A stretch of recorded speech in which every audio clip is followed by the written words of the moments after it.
عزیزانو، دا د رحمتونو او د برکتونو میاشت ده.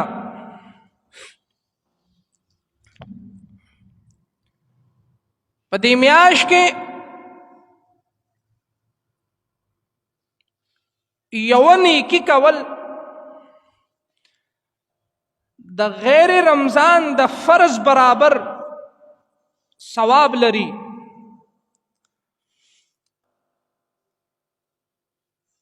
او د دوانو جهانونو سردار مبارک فرمای چې په دې میاشت کې یو فرض دا د غیر رمضان د او یو فرض برابر دی. د دې میاشت نفل د غیر رمضان د فرض برابر شو.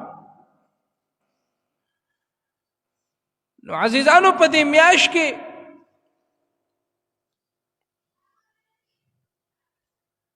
پکار ده چې موږ د الله حقوق پوره کړو.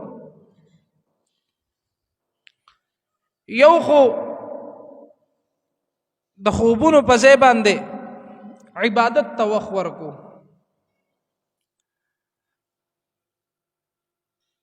او دویم نمبر د لهو و لعب په ځای باندې ذکر اذکار ته وخت ورکړو.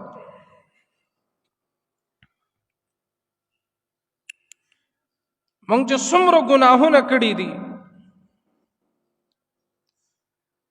په دې میاشت کې هغه ټول ګناهونه مونږ د الله نه توبه وباسو، او په دې میاشت کې مونږ الله راضي کو. څوک راضي کو؟ الله راضي کو.